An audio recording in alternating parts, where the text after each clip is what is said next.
I realized that had water. I have a stockpile. Okay. Hey, what's up, everyone? We're going to get logged on here and try to see if anybody's watching yet. If you are, we appreciate it.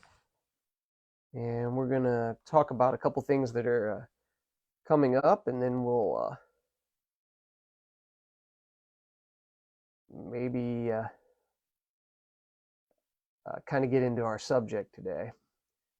But I'm going to try finding this first so I can see, make sure we're live and everything's going okay. So let's refresh this.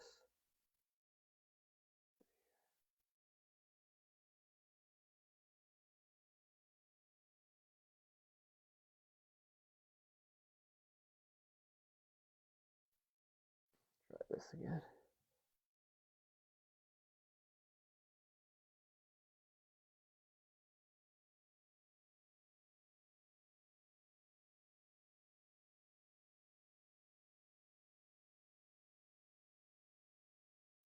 So we do appreciate you joining us, and we're going to talk. The main thing that we're thinking about talking about is, yeah, I can see that you can see us now, so that's great.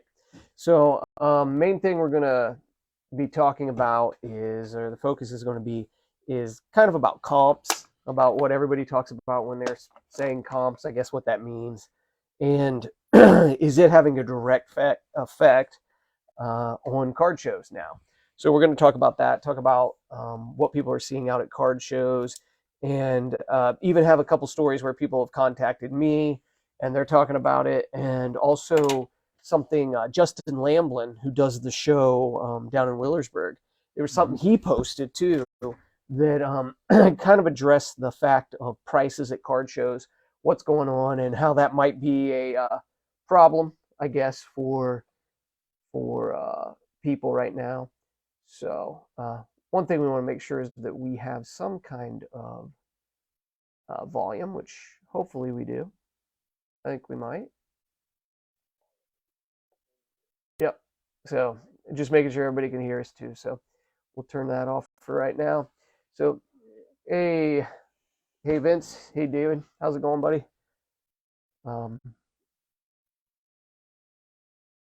So we'll get started here.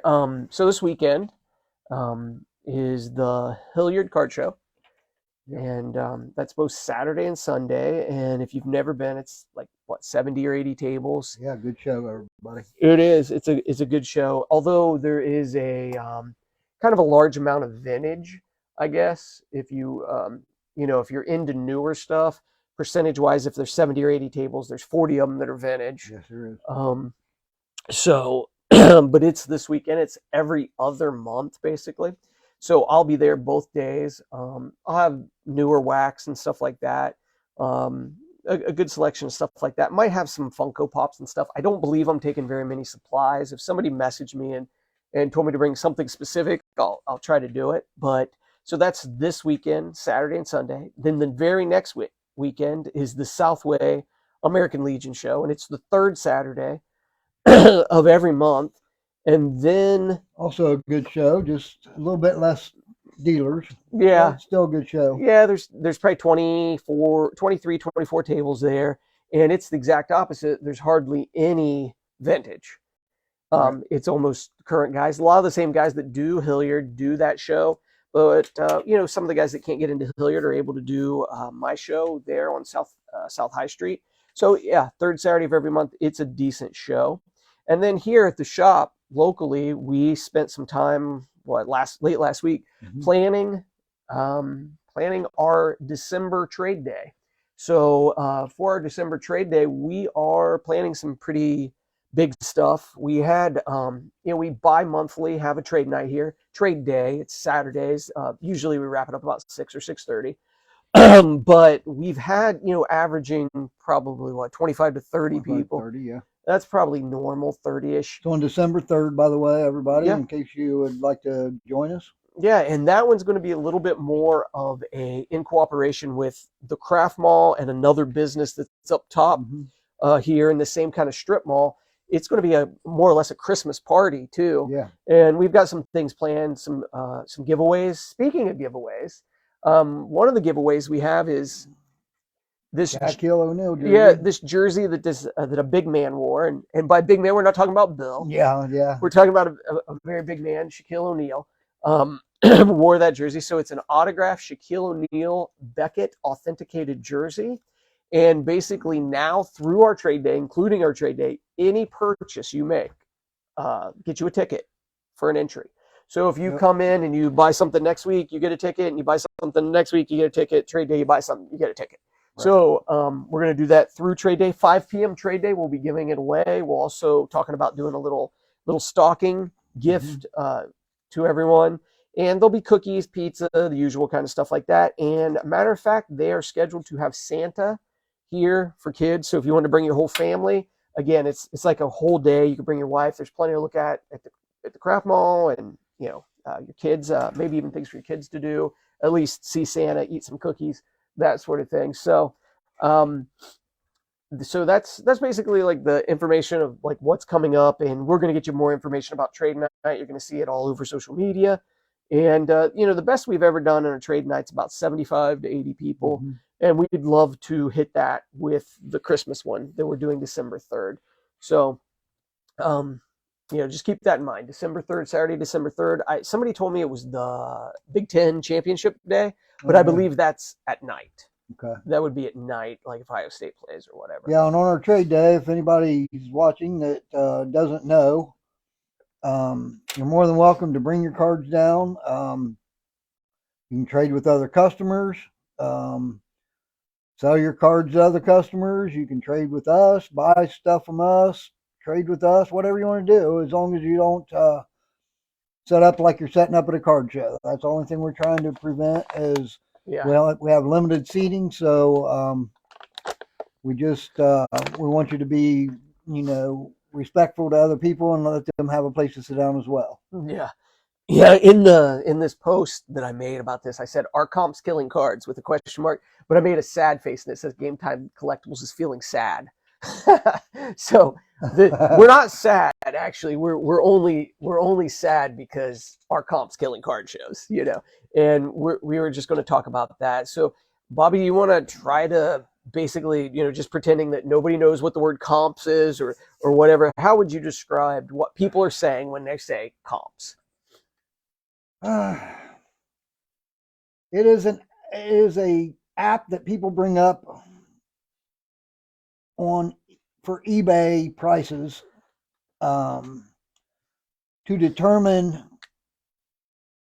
in their mind that this is what the last one sold for. Yeah. And eBay is primarily what they use, but they could use other sources. Sure. But eBay is primarily what everybody's familiar with. The problem with it is, to start with, is among many reasons. Mm-hmm. And believe me, I will not be able to tell you all of them because there's so many of them, it'd take all day. Mm-hmm. But eBay is an auction house for the most part. Mm-hmm. For sure. It takes two people in an auction to be able to come up with the price. Cards go off at all different hours of the day. One might go off at 2 o'clock in the morning for $3, and one might go off at 3 o'clock in the afternoon for $25. Just hypothetically speaking here, because I'm a hypothetical person. There is just no way to actually come up with an exact number on a card. It's a educated guess for the most part. Mm-hmm. Or an uneducated guess according to who you are. Mm-hmm. Because there are uneducated guessing people in this world. But it's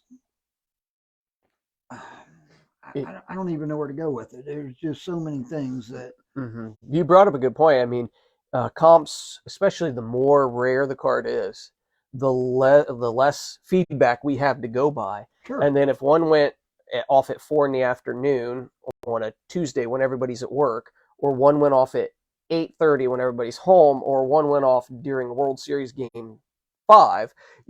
Those are different things. Middle of the night, Sure. all those things. You wouldn't want a local player from the Cincinnati area to go off in the middle of the night.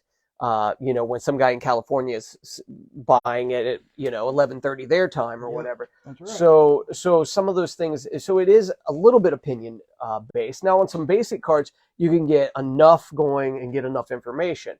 But let's kind of start with this.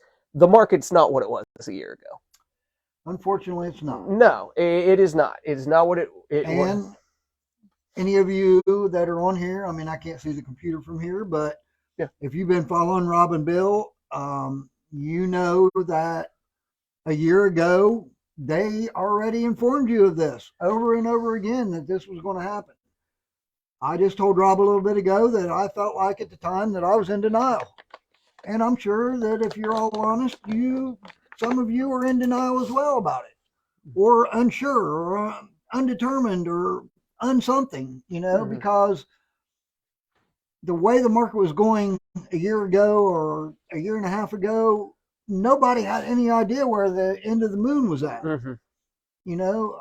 Boxes were going in crazy prices and insane amounts. And, we talk about it around here all the time. What goes up must come down. And you are seeing what's going on. And yeah, it doesn't mean that the market's dead. It means that the market is leveling itself back out to where it should have been in the first place before the government started giving everybody free money. Yeah, and this is a good time to pause and talk about this. The market going back to where it is, and then we just put out like random products. These are some of the newer products that we have in stock. But this is something I told Bobby. I think five of the last 7 products that have came out. Yeah. So over about a 3-week period, 5 of them are at suggested retail. And if you'd go back a year ago, the average hobby box there was $100 markup on. $80 to $100. There probably wasn't any very, very little product that suggested retail. Oh, there was almost nothing. There was almost nothing. So for those that have got out of it, I mean, it's great news that like I've got 4 products out here in front of you, and every one of them is at suggested retail or possibly slightly less, except for Topps Update, and it's pretty on fire. And even it is not that crazy. It's 125 or less. Mm-hmm. So again, it's really reasonable. There's a select basketballs up pretty high that came out, but almost everything's now at that price. Now that doesn't mean that when I'm saying everybody's making $80 to $100 a box, it wasn't me making $80 to $100 a box. It was guys with great allocations making $80 to $100 a box. I was probably coming in, getting 2 boxes, coming in buying 5 more secondary, and then making 20 or 30%. But so we're down to that kind of level. And the question is, do you think, Bobby, and we'll start with this, do you think that if you're out at a show, shop's a little different, but if you're out at a show and you're going to set up somewhere this weekend and sell cards, should you be concerned with what comps are? How focused should you be on selling comps? What it's went for on eBay and that sort of thing in the last 3 weeks? I think a lot of it falls in the category of, I think a lot of people are being scared right now because of how much they paid for the cards during hype season, for lack of a better way to put that. Rob and I was talking about this a little while ago as well. If you buy low and it went crazy and it's starting to drop a little bit now, you're still okay with making a profit. Mm-hmm. If you bought at the hype price and you're trying to sell it now, you're going to take a loss. Yeah. Because people are, let me rephrase that a little bit.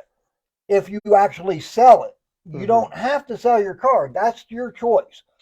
That's where a lot of people are backing stuff off. They're like, well, okay, I'm just hypothetically again. I paid $100 for this card. It went to $250, and now it's $80. Well, it should have never got to $250 in the first place. If you bought it at $100 or 70% of $100 at the time, you had paid $70 for it. Now you can get 80 out of it. You're making $10. Yeah. You held on to it when it was $250 because you could have possibly thought that it was going to be $400. That is part of the game. It always will be. There's no way to determine where the top of the price is going to be at.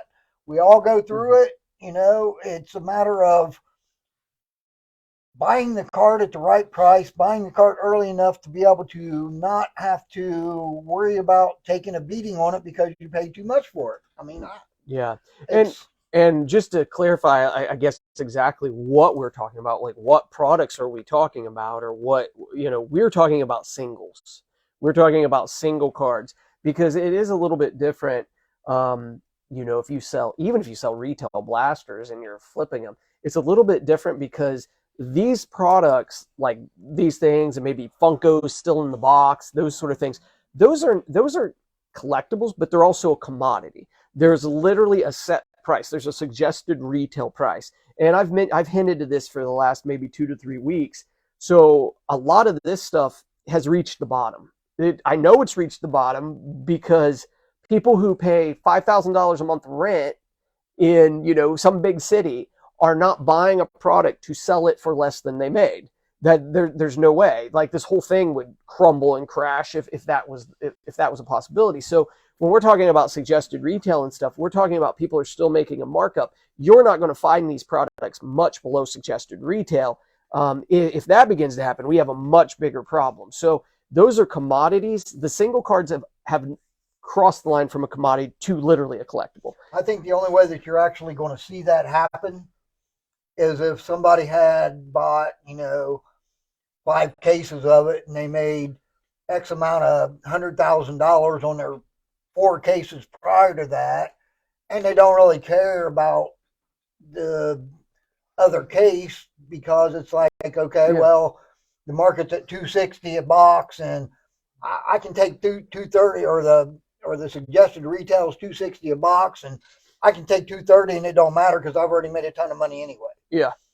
You may see some of that happen because people with big allocations have made a ton of money off of stuff, and if they want to just take a little bit of a loss here and there, you may see some of that happen. But the more it does happen, the worse it's going to get, and it's the same way it was the other way.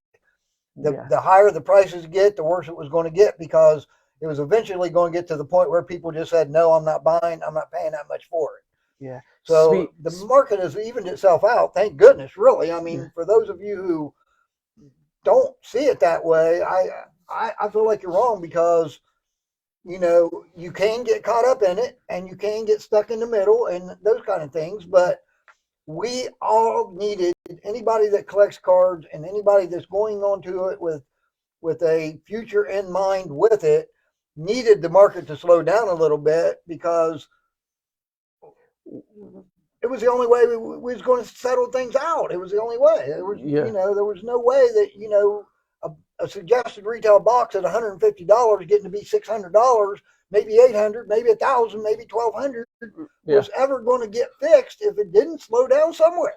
Oh yeah, absolutely. I mean, boxes were so insane that collectors couldn't collect. Right. The only people I was selling boxes over $250 to were breakers, right, and they were passing that along to somebody else. And all they was doing was raising their price per team. Yeah, and so they spread it between 30 people. Right. But the average guy wasn't coming in here and said, "Oh, 5 years ago I gave you $250 for a box of Prism. Let me give you $1,400."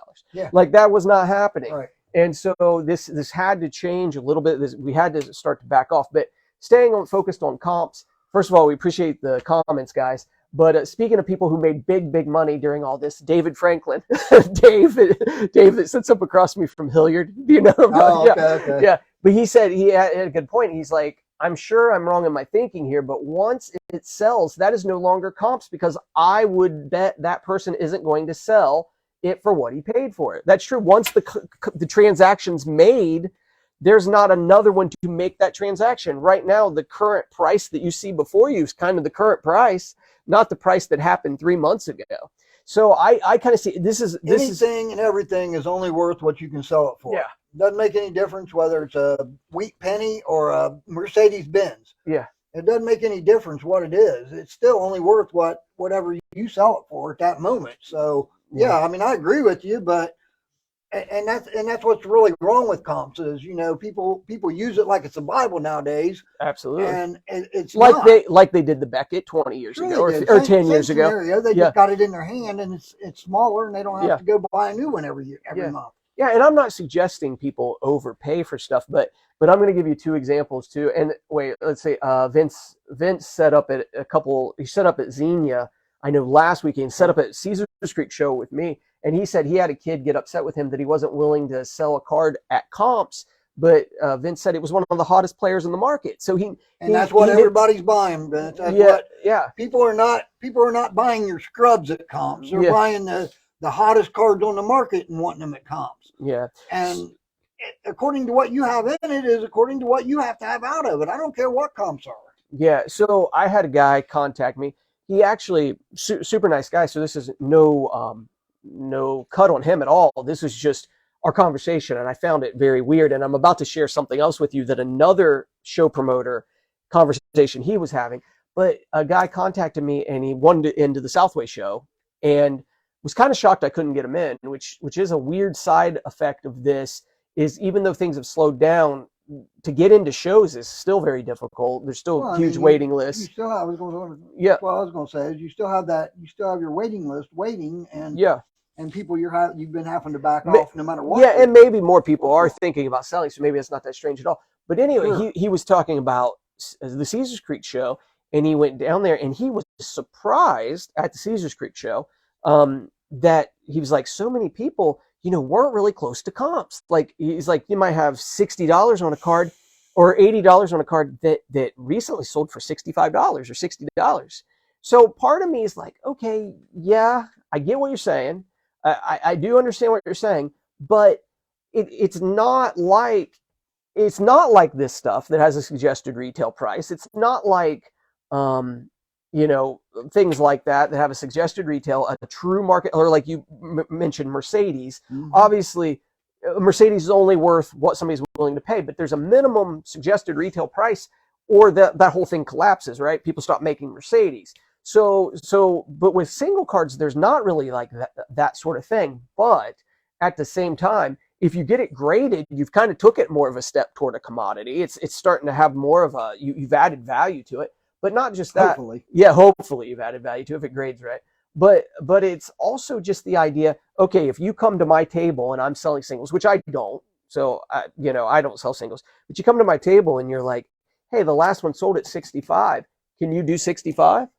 Well, if that's my last one of that card, say it's an Acuna rookie, and you want me to sell it to you at 65, how am I replacing that Acuna except probably going to eBay to rebuy and paying $65 for it? Yep. So that's the thing. I mean, if you're just getting out of cards, okay, that's one thing. Maybe you need to really worry about comps. And that's what you're actually seeing is those people who are delivering those types of cards to people at comp prices, mm-hmm. for lack of a better way to put that. The majority of them either they bought it at dirt cheap to start with, or they're tired of having the card and they want to retain some of their cash back before that $65 card is $50. Yeah. None of us know whether it's going to be $50 or $150. It's a guessing process, and it always will be. So you're going to see those people that are willing to sell the cards at comp or below comp because they have their priorities, mm-hmm. that they have to take care of. If I got to pay my bill at the house, if I got to pay my rent at the house, and I got 8 Acuna rookies that helps me pay my rent at the house, I don't have any Acuna rookies anymore. I'm paying my rent at the house. Yeah, because I like to take a bath. Yeah, and Acuna rookies will not allow you to take a bath. So yes. Yeah, you can look at it however you want. Yeah, I totally agree with you. And part of this too is that should go into not only the comp thing, like, well, what could I take to replace this, but do I need to replace it? Do I have 6 of them? Bill tells me that all the Yeah, time. do Bill mentions that to me all the time yeah, about do you need to really replace it? yeah. Do you need to really replace it? Do I have 6 of them? Well, if I have 6 of them, then selling you one at 65 might just be in my benefit. Especially, am I making a profit? That's what actually really matters is, am I making a profit? Did I buy it before this 18 month of everything going crazy? But this is where the problem lies, is that for 18 months, any of the transactions you made, unless you were working off trades you'd made like trading away stuff you'd got dirt cheap, most of the deals you made over the last 18 months weren't good. You've paid up there. You've paid up. So you are in a position, like many people, and that's the position that hopefully if you have a shop or you've been doing this more than 4 or 5 years, hopefully you're in the position that you don't have to sell, that you can sit back. Where I'm at. Yeah, you can sit back and say, hey, this is where this is going. But I love to sell cards, but you know, the word that Rob brought up at the beginning of all this, the word comp, is one of the worst words I've ever heard of in the hobby. Yeah. You know, my favorite word is fun. Yeah. And you know, it's not anymore. People have taken the fun out of sports card collecting, and you know, it's. I've been collecting cards since I was 7 years old. I'm 58 now. 51 years I've been collecting sports cards. And if I didn't have the passion in me for card collecting that I've had my whole entire life, I would not be having fun card collecting today. Yeah. I had fun card collecting when I was a kid, and I had to scrounge up $1 to go get me 4 packs of cards so I could give cards away to whoever needed what I had. Yeah. That was what was fun to me. You know, and today it's, well, this one costs for $40. You need to sell this for me for $40, or this one costs for $80. I gotta have an $80 card back. It's just, yeah. Man, so somebody's messing with you. Somebody, when you just said 4 packs of cards for $1, somebody's like, "Damn, Bobby, you're old." Well, you have figured that out. Yeah. You know, I don't know if it's because I only got a few teeth left in my head or what, but you know, you can make all the jokes that you want about me, but you know, I'll find you someday and I'll get jokes back at you. Yeah. I don't even know who you are. Yeah. No, really, all in fun, man. It's, you know, it's.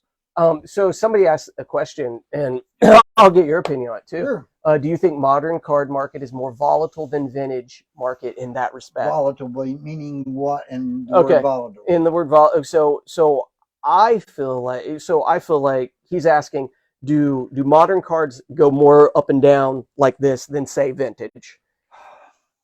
I say yes. I say yes, but I also say there's less transactions on those cards. There is, and you know, it's a whole lot easier to get I don't know, just throw a name out there, a Trevor Lawrence rookie card when there's 150 different versions of it than there is to try to get a Roberto Clemente rookie when there's only one, you know, or one version of it. You know, the hobby is and always will be. I mean, granted, there's cards that are more valuable than the rookie cards, but rookie cards are the heart of the hobby, and in my opinion, always will be. And you know, you're going to have a whole lot more transactions on Trevor Lawrence rookies, Mac Jones rookies, Justin Fields rookies, just to name a few of many, than you are on Roberto Clemente rookies or Sandy Koufax rookies or, you know, Babe Ruth rookies or whatever, you know, or whoever it is. So yeah, I mean, you're going to have that change in price range or whatever the case may be, but you know, they're flocking the market with, you know, 150 different rookie cards of guys nowadays, and you know, it's just, to me, you know, I don't mean to put the hobby down, hobby / business down at all, but it's just a different form of junk error to me. I still love collecting cards. I like the different variety of stuff. But when you get 79 different Trevor Lawrence rookies, how many more Trevor Lawrence rookies do you actually need?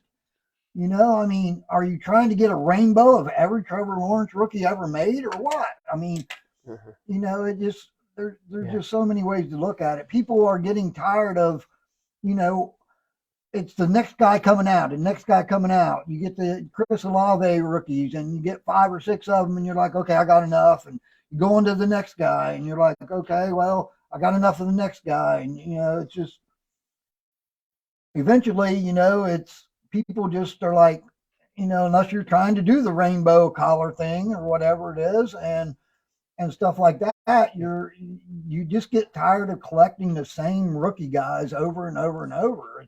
It's Yeah. just a different form of a different way to stretch out you know the same. It's not the same card, but you're still getting the same player over and over and over and over.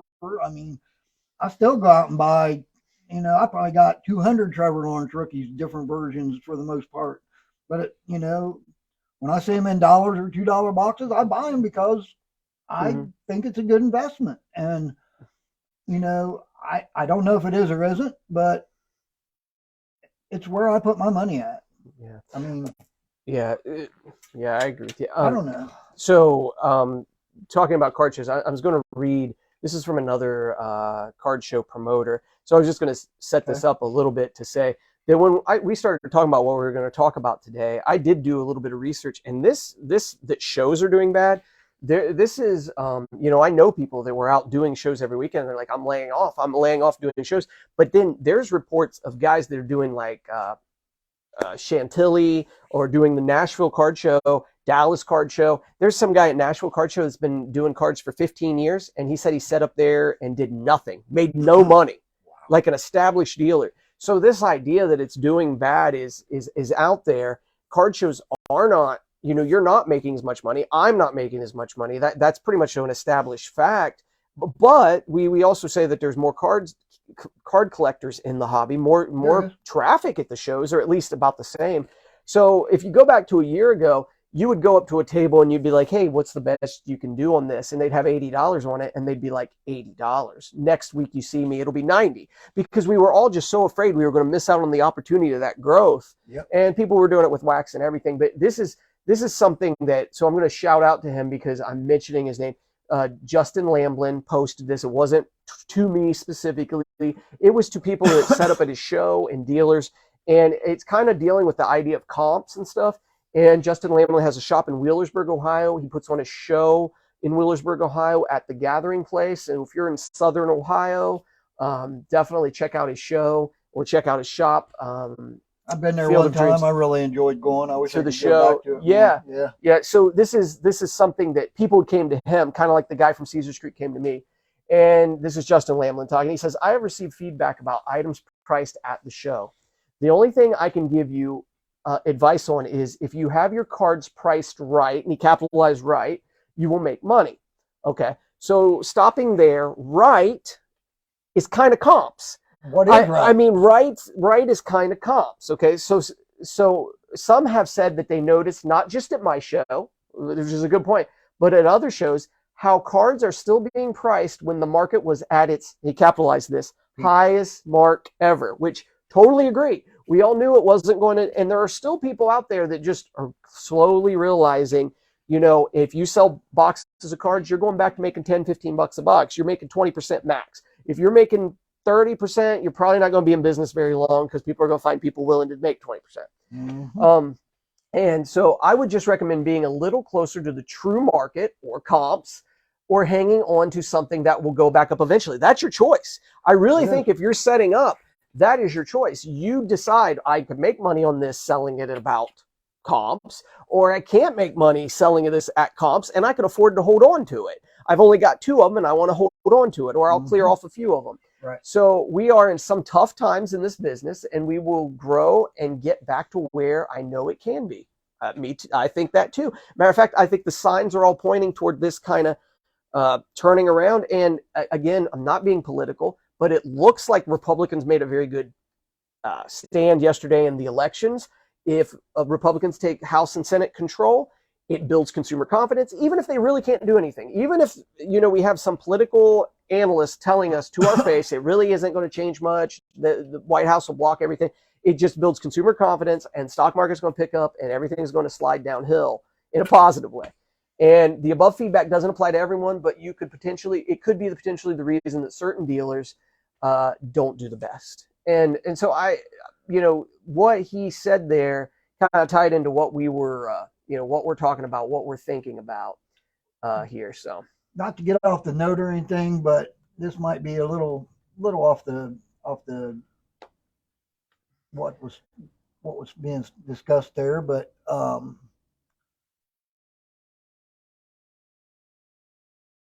it got to the point where people was expecting to just buy a card and flip it, buy a card and flip it, buy a card and flip it. That's not what this hobby's about.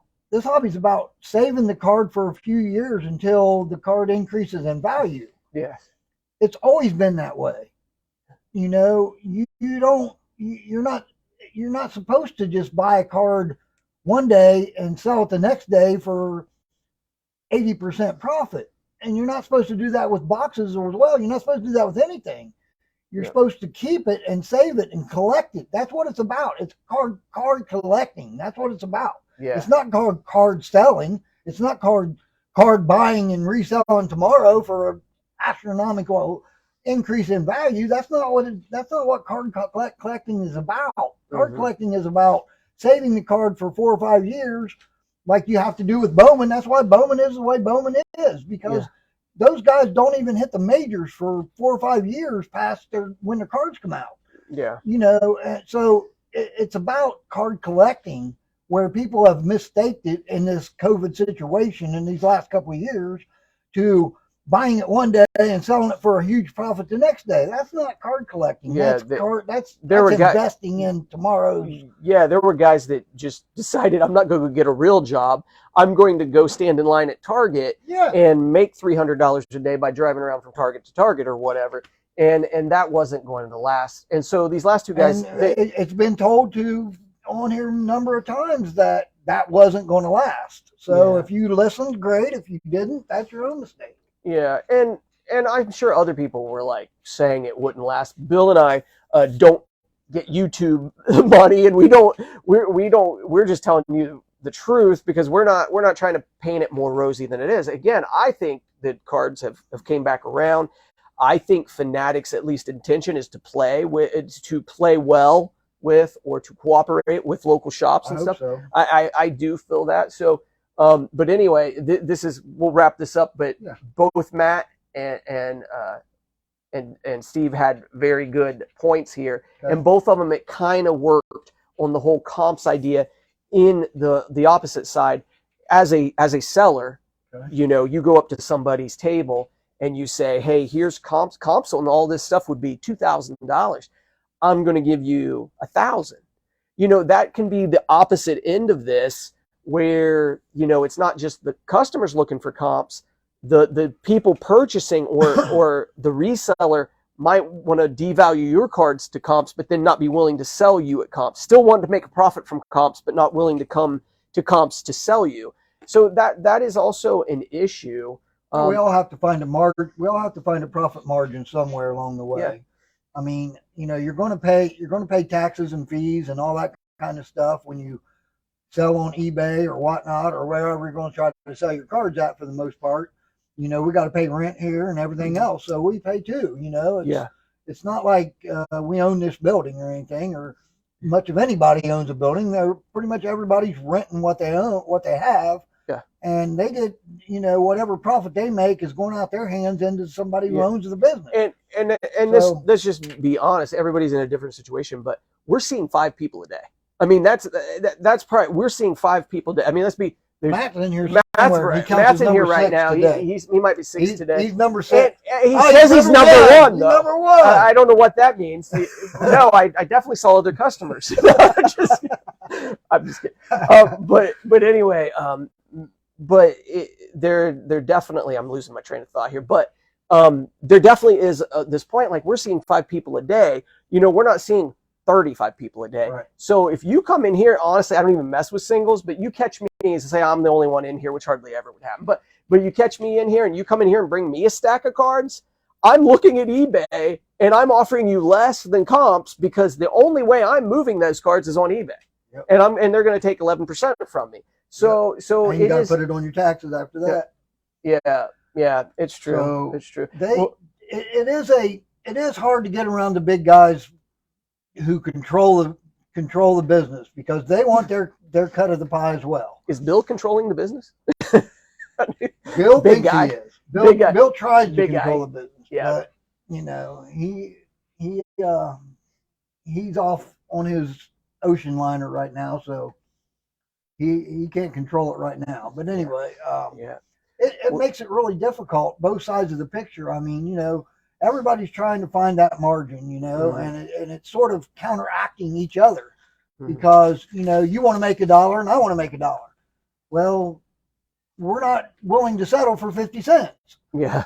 So somewhere along the way, that's where the catch needs to be at, is who's going to be the one to bite the bullet, so to speak, and take the loss so that the other guy can make the profit. Yeah. That's where the catch sort of seems to be at right now, is, one guy has to take a beating in order for the next guy to make a profit. Yeah, that's just where the market is. But yeah, we should wrap this up. We kind of went a little bit over, but we appreciate your comments. We appreciate you guys watching and sharing the videos and all that stuff.